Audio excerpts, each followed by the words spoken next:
everyone, welcome back to my channel, Lenox Justifier of Innocence, created by Zeus and Demeter to save humanity. I am Lenox, and this is Mr. Buddy the guard dog. Now, before we get started with today's program, I did just want to say thank you again for tuning in, and I just want to recap a little bit.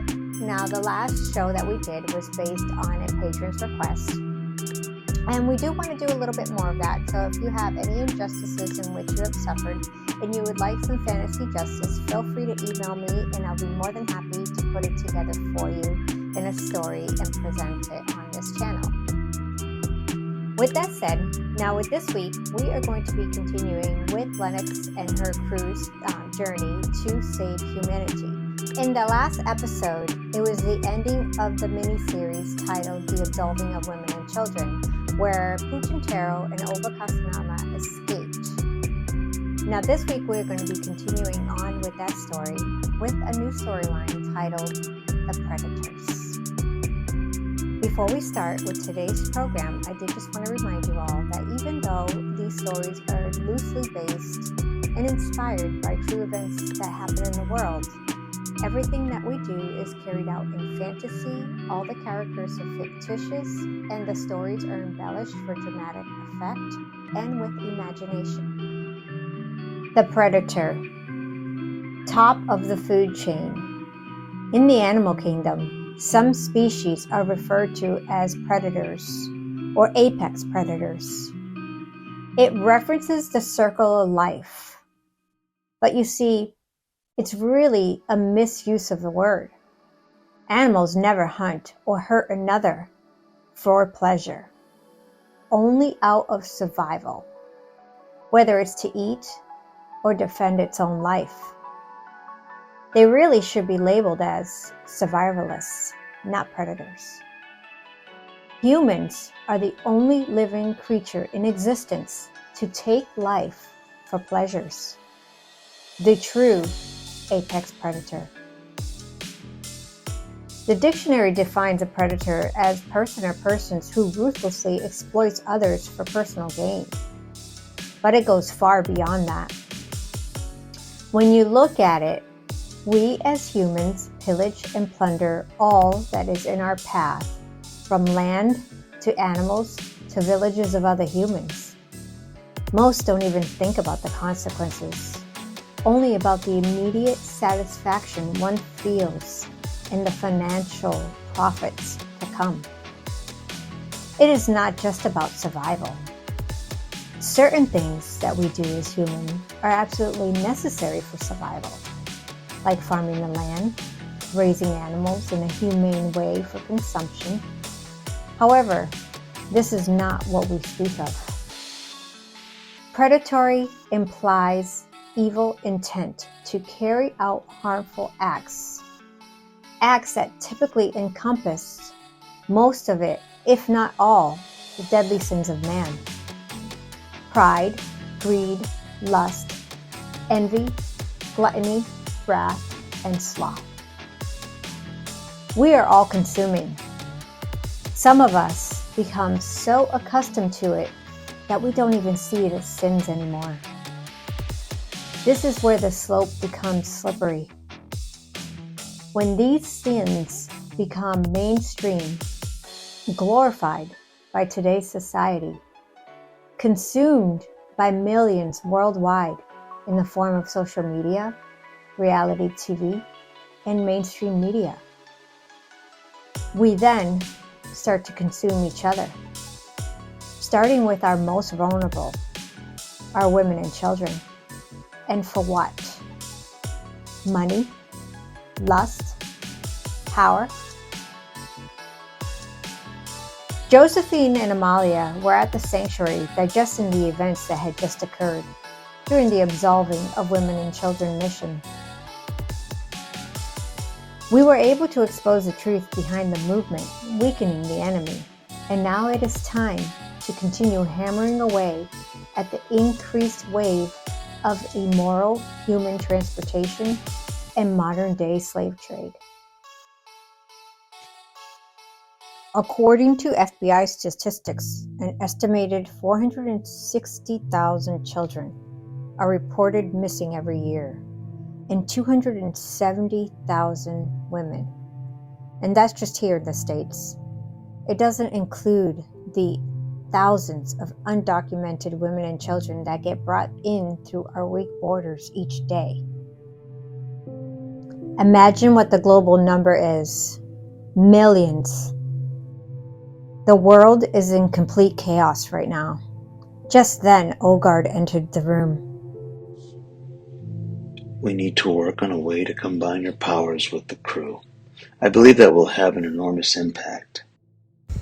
Ogard then noticed the sad looks on both Lenox and Amalia's faces. We have made great strides. Yes, we have.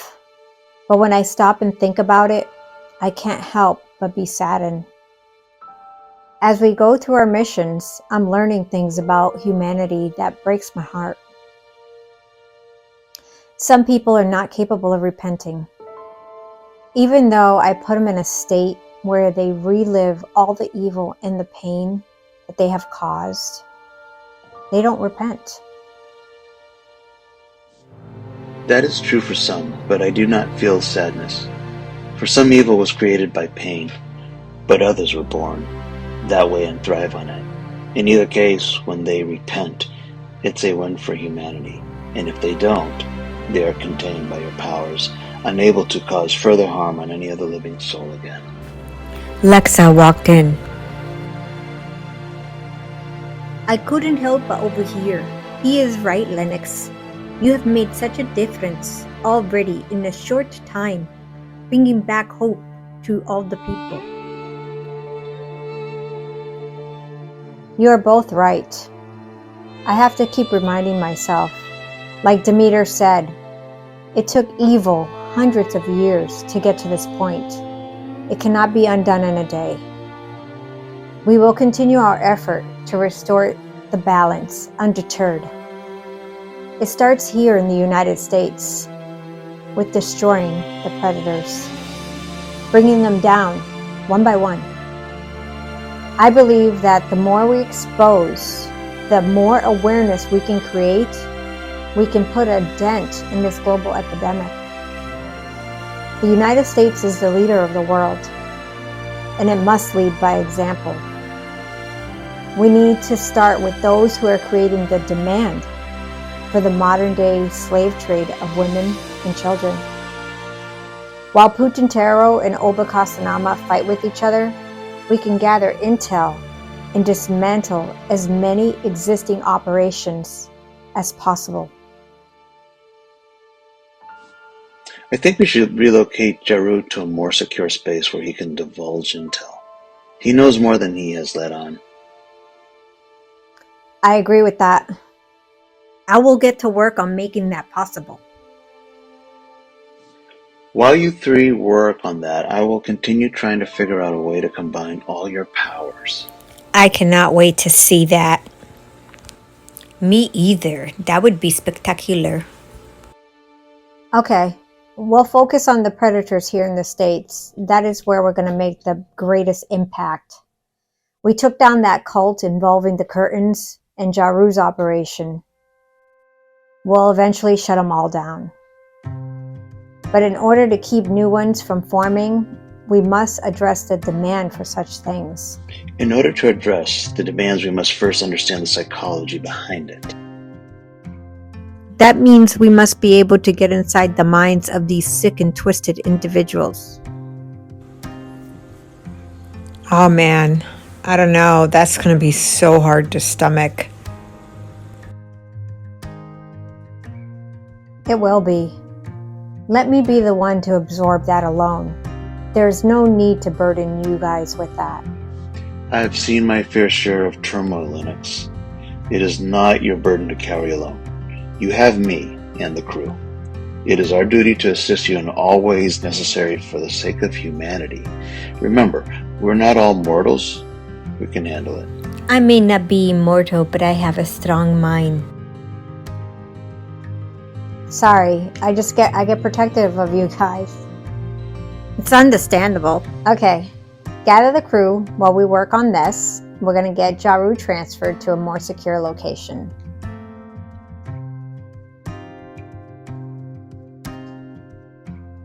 Lenox turned back into Josephine so her, Amalia, and Leska can make their way to the FBI headquarters in order to work on Ja Rue's transfer.